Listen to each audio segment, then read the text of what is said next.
Good morning all of you. स्वागत है आप सभी का सिरेमिक एकेडमी के यूट्यूब प्लेटफॉर्म पे। जब आपने पॉलिटी पढ़ी होगी तो आपने एक टर्म सुनी होगी, यूनिवर्सल अडल्ट फ्रेंचाइज या फिर यूनिवर्सल सफ्रेज, सार्वभौमिक मताधिकार। एक ऐसी व्यवस्था जो उस देश के नागरिक को बिना किसी आय, संपत्ति, धर्म, जाति की भेदभाव किए बिना ये अधिकार देती है कि वो उस देश की लोकतांत्रिक सरकार को चयन करने में अपना योगदान दे सके एज के बेसिस पे, यानी कि उसको वोटिंग राइट्स दिए जाते हैं वयस्कता के आधार पर। ये जो व्यवस्था है, कुछ लोकतांत्रिक देशों की बात करें, यूएसए, ब्रिटेन या दूसरे लोकतांत्रिक देश, उसमें लोकतांत्रिक सरकार के गठन के बहुत बाद जाके ये व्यवस्था लागू की गई, यानी कि सभी को समान रूप से वहां पे वोटिंग राइट्स दिए गए। और बाद में जाके जैसे यूएसए की बात करें तो वहां पे ब्लैक अमेरिकन यानी कि जो अफ्रीकन अमेरिकन होते हैं उनको थोड़ा बाद में जाके ये वोटिंग राइट्स मिले। ब्रिटेन में महिलाओं को बाद में ये वोटिंग राइट्स मिले। स्विट्जरलैंड में भी कुछ ऐसा ही हुआ।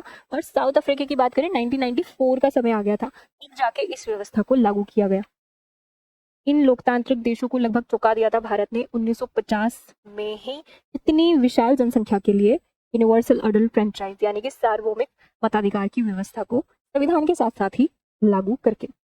ये जो व्यवस्था है एक बार फिर से चर्चा का विषय है, क्योंकि बिहार में इलेक्शन कमीशन ऑफ इंडिया जो है वो एक एक्सरसाइज परफॉर्म कर रहे हैं, स्पेशल इंटेंसिव रिवीजन एक्सरसाइज। अगर इसमें देखें आप, इस तरह की कुछ एक्सरसाइज परफॉर्म की जा रही है special intensive revision election commission of India के द्वारा। आज के एडिटोरियल में हम यही समझेंगे कि क्या होती है ये एक्सरसाइज, क्या होता है स्पेशल इंटेंसिव रिवीजन, कौन करता है, इलेक्शन कमीशन ऑफ इंडिया करते हैं, कौन सा एक्ट उनको ये अधिकार देता है, और समझेंगे जो एडिटोरियल्स में लगातार कवर की जा रही है चीज़ें कि फंडामेंटल राइट्स जो है आपके, voting right, right to elect fundamental right है या फिर कॉन्स्टिट्यूशनल राइट है।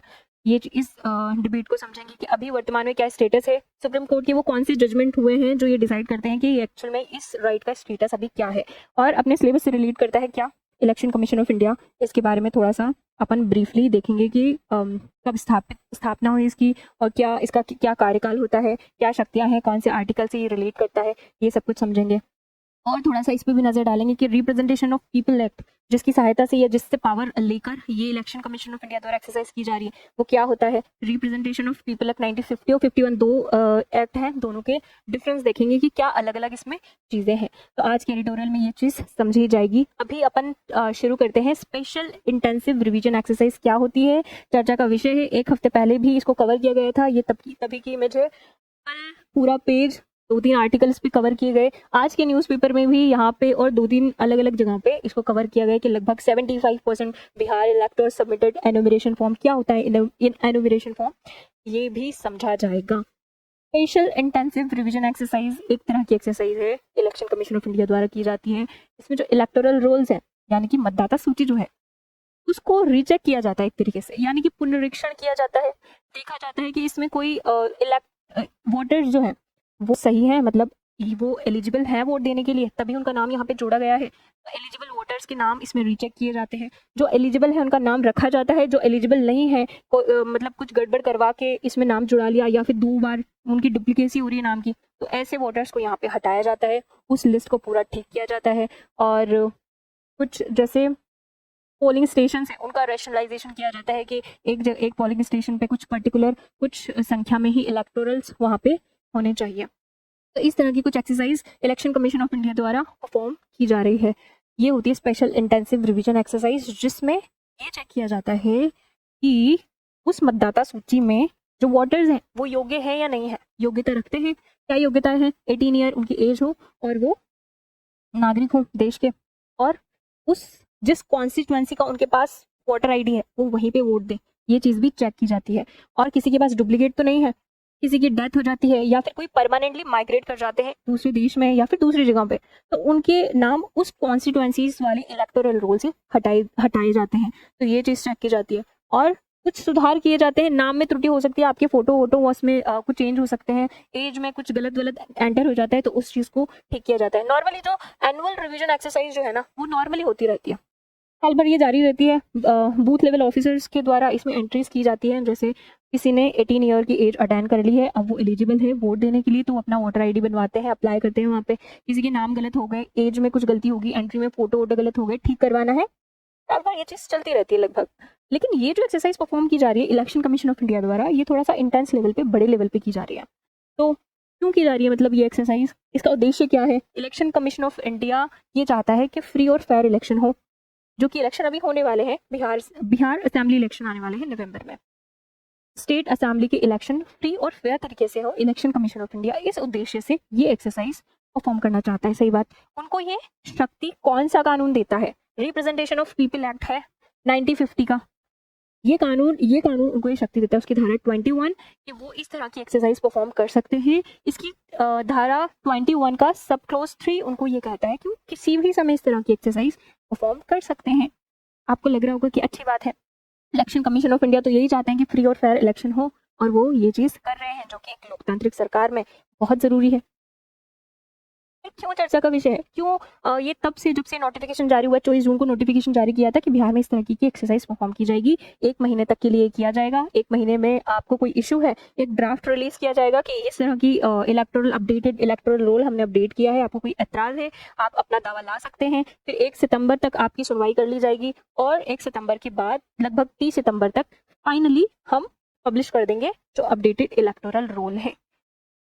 इस तरह का क्यों ये इशू बना हुआ है, क्यों न्यूज़पेपर में रोज रोज इस पे चर्चा की जा रही है? कुछ एक इशू है इसको लेकर, जो कि कुछ पिटिशनर्स को भी इस पे डाउट हुआ, तो वो याचिकाकर्ता जो है वो सुप्रीम कोर्ट गए अपने डाउट को लेके, और वहां पे उन्होंने याचिका दायर की। क्या सवाल थे उनके माइंड में? उनका पहला सवाल तो ये था कि जो आप इतने बड़े लेवल पे ये एक्सरसाइज परफॉर्म कर रहे हो इतने कम समय में, और इस समय में पर्टिकुलर जब बिहार में इलेक्शन आने वाले हैं, क्या ये समय आपने सही चूज किया है? क्या इसको आप पहले नहीं कर सकते थे? जनवरी फरवरी मार्च अप्रैल मई जून ये सब निकल गया, आप पहले भी ला सकते थे। इलेक्शन होने से जस्ट 2 महीने पहले ही आप लेके आ रहे हो। ये सवाल किया गया कोर्ट में उनके ऊपर। तो इलेक्शन कमीशन ऑफ इंडिया ने कोर्ट में रिप्लाई करते हुए कहा कि बिहार एक ऐसा राज्य है जहाँ पे बहुत बड़े लेवल पे माइग्रेंट्स जो है वो दूसरे राज्यों में जाते हैं रोजगार के पर्पज से, और वो जब बिहार में थे तो उनके पास वहाँ की वोटर आईडी थी। जब वो दूसरे जगह पे चले जाते हैं तो वहाँ पे अगर वो रहने लगते हैं, वहाँ पे सेटल होते हैं, तो वहाँ की भी वोटर आईडी वो बनवा लेते हैं। इस तरीके से उनके पास 2 वोटर आईडी हो जाती है। और बिहार वाली जो वोटर आईडी है, या फिर कहीं और की जो 2 वोटर आईडी, उनमें से कोई एक इलीगल तरीके से वोट डलवा सकते हैं उनसे, मतलब इसका मिसयूज हो सकता है, जो कि फ्री और फेयर इलेक्शन एक लोकतांत्रिक सरकार में ऐसा हो, ये बिल्कुल सही नहीं है। और ऐसे 2 तरह के वोटर आईडी रखना ये क्रिमिनल ऑफेंस है रिप्रेजेंटेशन ऑफ पीपल एक्ट के तहत। तो बहुत जरूरी है कि ये स्पेशल इंटेंसिव रिवीजन यहाँ पे परफॉर्म किया जाए। लास्ट टाइम 2003 में परफॉर्म किया गया था, अभी बहुत ज्यादा टाइम हो गया और परफॉर्म करने की जरूरत है इस एक्सरसाइज को, ये इलेक्शन कमीशन ऑफ इंडिया कहते हैं। दूसरा सवाल उनसे किया जाता है कि बताइए इतने कम समय में क्या आप इतनी बड़ी जनसंख्या का, लगभग 7.9 करोड़ वहाँ पे इलेक्टोरल्स है बिहार में, देखें तो बहुत पॉपुलस स्टेट है, बहुत ज्यादा उसकी जनसंख्या है, 7.9 करोड़ वहाँ पे मतदाता है। इस इतनी बड़ी जनसंख्या का क्या आप 1 महीने के अंदर अंदर ठीक से ये चीज़ को कर पाओगे, ये एक्सरसाइज, ये टास्क परफॉर्म कर पाओगे? तो इसका जवाब में इलेक्शन कमीशन ऑफ इंडिया कहते हैं कि पूरी तैयारी है बिल्कुल।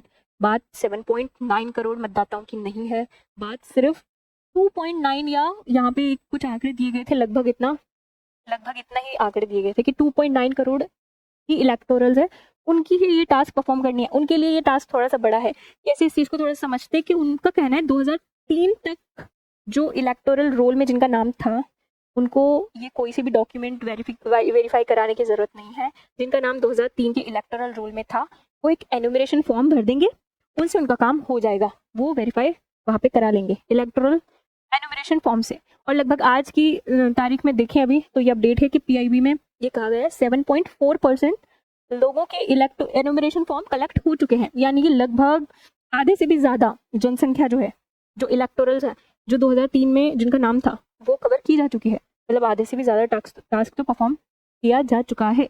ये थोड़ी सी बड़ी बात उनके लिए है जिनका नाम 2003 के इलेक्टोरल रोल में नहीं था।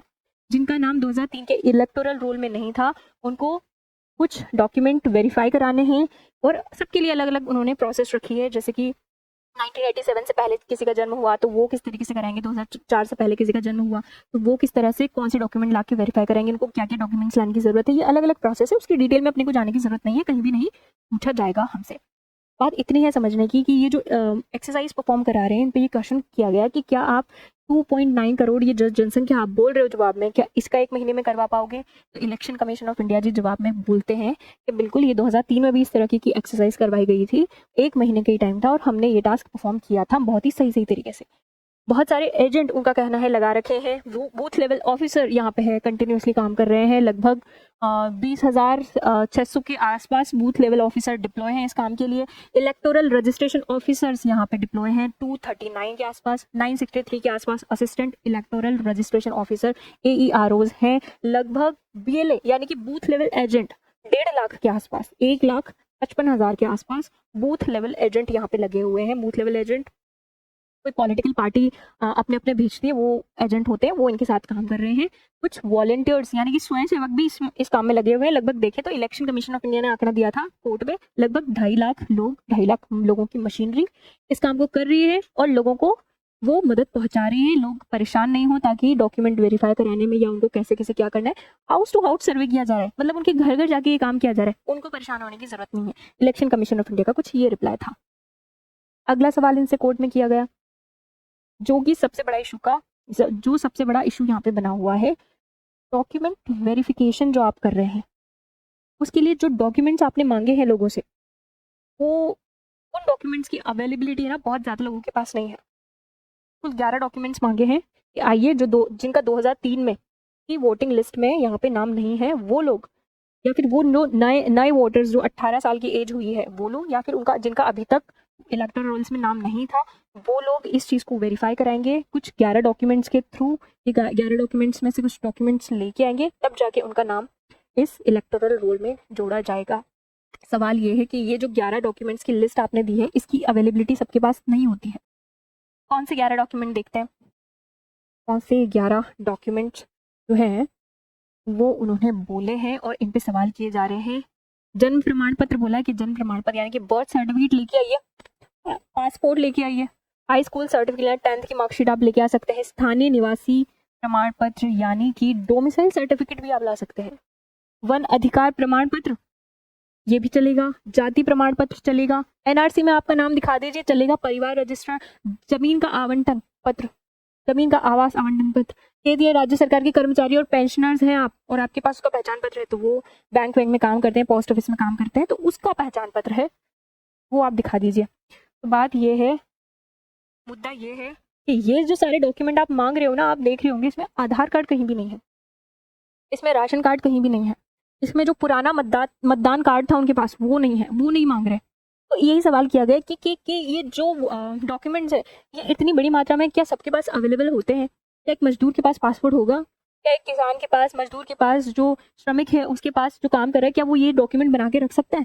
एक पता लगाया गया पिटिशनर्स के द्वारा, एक तो बिहार का जो 2022 सर्वे हुआ था, सर्वे के माध्यम से, बिहार के सर्वे के माध्यम से ये पता लगाया गया कि किन किन के पास अवेलेबिलिटी हो सकती है डॉक्यूमेंट्स की। तो उसमें पता चलता है कि ये जो जन्म प्रमाण पत्र है ना, बहुत कम लोगों के पास है, जो जन्म लिए थे उस समय 1/4 लोग हैं उनका डेटा अवेलेबल है, बाकी का डेटा अवेलेबल ही नहीं है। बाकी 3/4 जनता का डेटा कहाँ से लाओगे? और अब वो जन्म प्रमाण पत्र बनाने चाहेंगे तो क्या इतनी जल्दी उनके लिए ये सर्टिफिकेट अरेंज करना पॉसिबल हो पाएगा? क्योंकि जन्म प्रमाण पत्र तब बनता है, नॉर्मली आप इंस्टीट्यूशनल डिलीवरी कराते हैं, हॉस्पिटल में जन्म होते हैं, तब जाके ये डॉक्यूमेंट्स आपके पास होते हैं। और उस जमाने की बात है जो अभी इलेक्शन में 18 ईयर की एज ले चुके हैं या फिर जिनका नाम नहीं है 2003 की वोटर लिस्ट में, वो अपना नाम जुड़ाना चाहते हैं, तो लगभग उनका जन्म जो है, जरूरी थोड़ी ना कि किसी हॉस्पिटल में इंस्टीट्यूशनल डिलीवरी के माध्यम से हुआ था, लोग घर पे नॉर्मल डिलीवरी करवा लेते थे उस समय तो ज़्यादातर, तो उनके पास ये डॉक्यूमेंट्स होना पॉसिबल थोड़ा अवेलेबिलिटी इसकी कम है।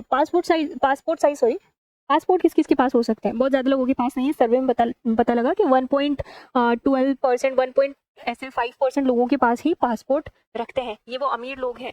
सब जनता इतनी बड़ी पॉपुलेशन है, सबके पास पासपोर्ट हो ऐसा ज़रूरी थोड़ी है। 10वीं का मार्कशीट ये किसके पास होगी? लगभग 14% लोग हैं वहाँ पे जिनके पास ये मार्कशीट है, जिन्होंने 10वीं तक पढ़ाई की है, जिनके पास 10वीं की मार्कशीट है। 2022 की सर्वे से पता लगा कि 14% लोग हैं। तो बाकी के लोग वो कहाँ से लाएंगे ये चीज़? स्थानीय निवासी, क्या सब लोग मूल निवासी प्रमाण पत्र बना के रखते हैं?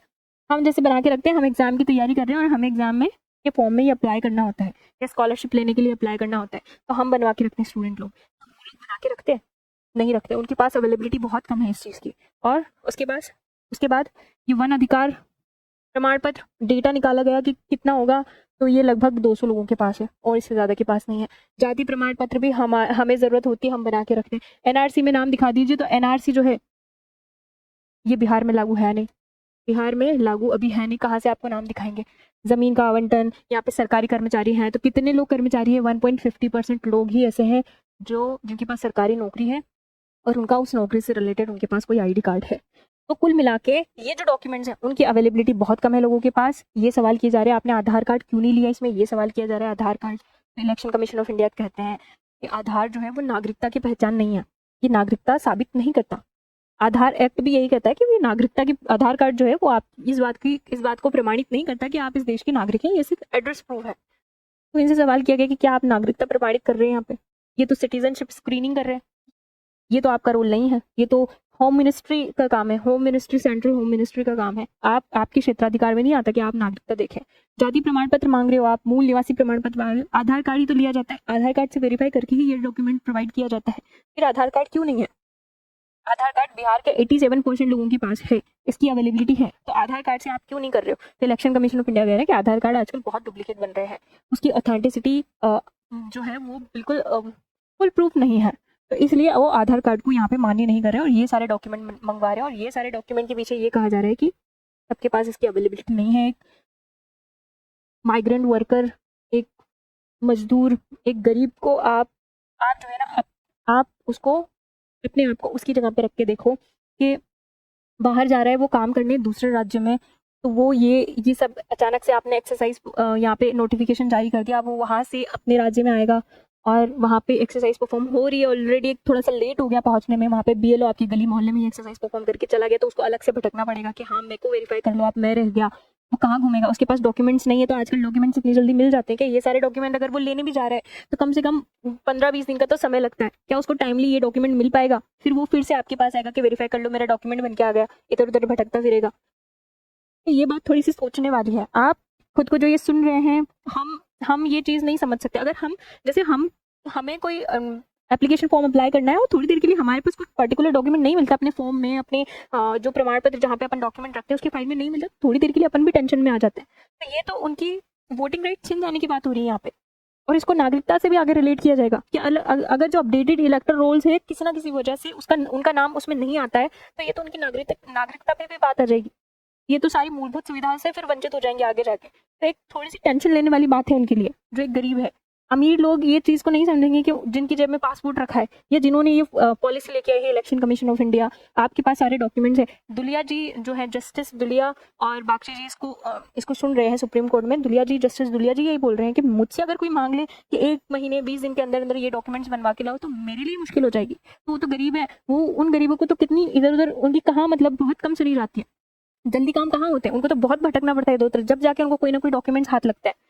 तो इस तरीके से उनकी नजरिए से सोचे। और सुप्रीम कोर्ट ने इलेक्शन कमीशन ऑफ इंडिया से कहा है, कल जो सुनवाई हुई है, कि ठीक है ये आप जो एक्सरसाइज परफॉर्म कर रहे हो उस पर स्टे नहीं लगा रहे, सुप्रीम कोर्ट ने स्टे नहीं लगाया, लेकिन ये कहा है उनसे कि आगे जाके अगर कोई वंचित नहीं रहना चाहिए इससे, आधार कार्ड, राशन कार्ड या पुराना वोटर आईडी इसमें जोड़िए। अगर एक आध डुप्लीकेट वोटर रह गया तो रह गया, लेकिन जिसका अधिकार है, जो एलिजिबल है, अगर वो इस प्रोसेस की वजह से वंचित रह जाते हैं तो ये बहुत बड़ी गलती होगी। लोकतांत्रिक व्यवस्था में किसी एक इंसान का वोटिंग का अधिकार ले लेना, दिस इज नॉट राइट। तो आप इस चीज़ को यहाँ पे शामिल कीजिए, आधार कार्ड को भी मान्य कीजिए। ये बात हुई थी कोर्ट में, याचिकाकर्ताओं और उनके बीच में डिबेट हुई और सुप्रीम कोर्ट ने स्टे नहीं लगाया इसके ऊपर, लेकिन सुप्रीम कोर्ट ने यह कह दिया कि आप आधार कार्ड को यहाँ पे शामिल कीजिए डॉक्यूमेंट्स में। तो अब अपन देख लेते हैं अपने सिलेबस में क्या दिया गया है सीधे सीधा। तो अपने सिलेबस में रिलेट करता है वो टॉपिक को समझ लेते हैं, election commission of India. Election commission of India में ब्रीफली देख लेंगे कि कैसे कौन नियुक्ति करता है, कैसे बना, कब बना। 25 जनवरी 1950 को स्थापित हुआ। 25 जनवरी को अपन इसीलिए नेशनल वोटर डे मनाते हैं। आर्टिकल 324 में दिया गया है कि इलेक्शन कमीशन ऑफ इंडिया की क्या शक्तियां हैं, क्या जिम्मेदारियां हैं, क्या रोल है, क्या काम है। ये बेसिकली आर्टिकल 324 से 329 तक ये कवर करता है इलेक्शन कमीशन ऑफ इंडिया। संवैधानिक निकाय है, कॉन्स्टिट्यूशन बॉडी है। दो तरीके की बॉडी होती है, कॉन्स्टिट्यूशन होती है और कोई स्टैट्यूटरी बॉडी होती है, लेजिस्लेटिव बॉडी। कानून से बनी है, लेजिस्लेटिव बॉडी होगी। संविधान में दिया गया है, उसका जिक्र संविधान में किया गया है किसी अनुच्छेद में, उसके तहत वो बनी है, तो वो कॉन्स्टिट्यूशनल बॉडी होगी। ये जो निकाय है इलेक्शन कमीशन ऑफ इंडिया, संवैधानिक बॉडी, आर्टिकल 324 से 329 में क्योंकि ये दिया गया है। क्या काम करते हैं ये? राष्ट्रपति, उपराष्ट्रपति का ये चुनाव करवाते हैं और राज्य विधानसभा का, संसद का चुनाव करवाते हैं। निर्वाचन क्षेत्र क्या होंगे, मतदाता सूची तैयार करनी है, कैसे करनी है, वो सब ये काम करवाएंगे। उसके बाद आचार संहिता लागू करेंगे। चुनाव में कोई सिफारिश करनी है सुधारों की, तो वो सुधार ये लागू करवाते हैं। अपॉइंटमेंट कौन करता है, प्रेसिडेंट ऑफ इंडिया करते हैं, राष्ट्रपति जी करते हैं। कार्यकाल 6 साल 65 वर्ष इनका कार्यकाल है। महत्व क्या है इनका, फ्री फेयर इलेक्शन करवाना इनका प्राइमरी रूल है। अभी देखते हैं आर्टिकल 326, जो अडल्ट फ्रेंचाइजी की बात कर रहे हैं अपन, अडल्ट सफरेज की बात कर रही थी देर से, कौन से आर्टिकल में वो दिया गया है, आर्टिकल 326 में दिया गया है। देश के नागरिक अगर 18 साल की उम्र प्राप्त कर ली है उन्होंने, तो वो उनको अधिकार मिल जाता है कि वो अपना वोट दे सकते हैं। उनको इनका ये अधिकार लिया जा सकता है नॉन रेजिडेंस और अनसाउंड माइंड के आधार पर, यानी कि वो उस कॉन्स्टिट्यूएंसी से बिलोंग नहीं करें अगर, और अनसाउंड माइंड यानी कि दिमागी रूप से थोड़े सही नहीं है, तो इस हिसाब से उनसे ये राइट लिया जा सकता है। उसके बाद आर्टिकल 327 क्या कहता है, संसद को कुछ शक्तियां देता है कि वो चुनाव का संचालन कैसे करना है, और निर्वाचन इलेक्टोरल रोल है जिसकी अपन बात कर रहे थे, वो कैसे तैयार करनी है। इससे संबंधित अगर कोई कानून बनाना है तो संसद को ये आर्टिकल कौन सा, 327 अधिकार देता है। इस अधिकार का प्रयोग किया संसद ने, 2 कानून बनाए भी, रिप्रेजेंटेशन ऑफ पीपल एक्ट 1950 और 51। तो अभी अपन दोनों को समझ लेते हैं कि क्या डिफरेंस है। 50 में तो क्या बातें कही गई है, आर्टिकल 50 में, आरपीए एक्ट 1950 में क्या बातें की गई है, ये इससे संबंधित है कि मतदाता सूची कैसे बनानी है, उनमें संशोधन कैसे करना है, ये सब कुछ काम कैसे करने हैं, इलेक्टोरल रोल से रिलेटेड, मतदाता सूची से संबंधित। बाकी वोटर्स यानी कि जो हमें अधिकार दिया है वोटिंग का, हमारी क्वालिफिकेशन डिस्क्वालिफिकेशन क्या है कि उस इलेक्टोरल रोल में शामिल होने के लिए हम कब एलिजिबल होंगे और कब एलिजिबल नहीं होंगे, ये चीजें कही गई है। और किस बारे में बात करता है आर्टिकल, पार्लियामेंट्री और असेंबली कॉन्स्टिट्यूएंसीज, मतलब कि संसद और विधानसभा के निर्वाचन क्षेत्र, ऐसे कौन से क्षेत्र वो ये कहे जाएंगे, वो क्षेत्र, उन क्षेत्रों से संबंधित कोई प्रावधान है वो इस कानून 1950 में दिए गए हैं। सीमा निर्धारण, डिलिमिटेशन और सीट के एलोकेशन से संबंधित भी अगर कुछ काम है तो इस कानून के तहत किया जाता है। अब कानून आता है 51 का, उसमें क्या प्रावधान है, उससे संबंधित क्या काम है, चुनाव का संचालन आपको कैसे करना है, कहीं पे बाई इलेक्शन हो रहे हैं उसकी क्या प्रक्रिया होगी, वो सब कैसे करने हैं, और क्वालिफिकेशन डिस्क्वालिफिकेशन दी गई है इसमें उम्मीदवार की, जिसको अपन वोट दे रहे हैं उस पर्सन की क्या क्वालिफिकेशन डिस्क्वालिफिकेशन होगी। चुनाव में अगर कोई विवाद हो रहा है, कोई विवाद का इशू है, चुनावी विवाद है, तो उसकी याचिका कहाँ दायर करनी है, कैसे करनी है, क्या उसकी प्रक्रिया होगी, वो सारी प्रक्रिया इसमें दी गई है। तो ये सारे चीजें आर्टिकल नहीं जो रिप्रेजेंटेशन ऑफ पीपल एक्ट 1951 है उसमें दिया गया है। 327 संविधान का आर्टिकल संसद को शक्ति देता है कि आप इस तरीके के कानून बना सकते हैं। आगे अपन देखते हैं जो न्यूज़पेपर में डिबेट दी गई है कि क्या राइट टू वोट, मतलब कि मतदान देने का अधिकार एक फंडामेंटल अधिकार है, is this a fundamental right, क्या ये मूल अधिकार है, इस बारे में बात करते हैं कि क्या ये मूल अधिकार है या फिर ये कानूनी अधिकार है, ये कौन सा अधिकार है। 2 तरीके के अधिकारों की बात कर रहे हैं यहाँ पे, मूल अधिकार हो सकते हैं कुछ अपने, और कुछ अपने कानूनी अधिकार हो सकते हैं। क्या फर्क है इसको देख लेते हैं अभी। फंडामेंटल राइट्स और स्टैट्यूटरी राइट्स, वैधानिक अधिकार। फंडामेंटल राइट तो बेसिकली मोटा मोटा डिफरेंस देख लेते हैं कि आपकी कॉन्स्टिट्यूशन के पार्ट 3 में जो आर्टिकल मेंशन है वो फंडामेंटल राइट है, ये कॉन्स्टिट्यूशन में मेंशन नहीं, ये पार्ट 3 में मेंशन नहीं है। किसी कोई कानून बना के इन राइट्स को दिया जाता है। इन्फोर्समेंट, हायर कोर्ट, जैसे कोई सुप्रीम कोर्ट आप जा सकते हैं अगर इसका उल्लंघन होता है तो कोई रिट दायर कर सकते हैं, जैसे आर्टिकल 32 का प्रयोग करके, आर्टिकल 32। इधर आप सुप्रीम कोर्ट जाके रिट नहीं लगा सकते इसके उल्लंघन में। कहाँ जाएंगे, किसको रिट लगाएंगे, क्या करेंगे, ये सारी प्रक्रिया इस पर्टिकुलर कानून में दी गई है, उससे संबंधित जो कानून है उसी में ये सारी प्रक्रिया दी गई है। सीधा आप सुप्रीम कोर्ट में जाके रिट नहीं लगा सकते इस तरीके से। और क्या डिफरेंस है इनमें, जो चेंजेस करना है आपको कॉन्स्टिट्यूशन अमेंडमेंट करना पड़ेगा पूरा, इसमें कॉन्स्टिट्यूशन में तो थोड़ा सा मुश्किल हो जाता है इसका चेंज। कानून में चेंज कर दोगे आसानी से ये चीज चेंज हो जाएगी। तो कानून बना के जो अधिकार दिए गए हैं और जो फंडामेंटल राइट्स यानी कि पार्ट 3 में जो कॉन्स्टिट्यूशन के दिए गए हैं वो फंडामेंटल राइट्स है, जैसे कि स्वतंत्रता का अधिकार, समानता का अधिकार, राइट टू लाइफ, जीवन जीने का अधिकार, ऐसे फंडामेंटल राइट्स हैं। कानूनी राइट्स जैसे RTI एक्ट 2005 कानून बना के दिया गया, वो आपका कानूनी राइट है। फंडामेंटल राइट ये स्टैट्यूटरी राइट है, जैसे कि वोट देने का अधिकार, ये भी आगे नतीजा यही निकलेगा कि ये फंडामेंटल राइट नहीं, ये कानूनी अधिकार है। कुछ ना कुछ सुप्रीम कोर्ट के जजमेंट रहे हैं वो भी अपन देखेंगे। पहले तो शुरुआत डिबेट की कहाँ से होती है कि BR अम्बेडकर जी, KT शाह जी संविधान सभा के मेंबर थे, उनके दिमाग में ये आता है कि इसको कहाँ शामिल किया जाए, उन्हें लगता है फंडामेंटल राइट्स में शामिल इसको किया जाना चाहिए पार्ट 3 में। ये प्रस्ताव लेके वो एडवाइजरी कमेटी के पास जाते हैं, यानी कि सलाहकार समिति के पास जाते हैं, और सलाहकार समिति ये कहती है कि नहीं, इसको फंडामेंटल राइट्स में हम शामिल नहीं करेंगे। उसके बाद सलाहकार समिति ने इनकी बात नहीं मानी। अभी थोड़े दिन बाद सुप्रीम कोर्ट, थोड़े दिन बाद मतलब कि 2006 में सुप्रीम कोर्ट के पास एक केस आता है, कुलदीप नैयर वाद versus union of India case.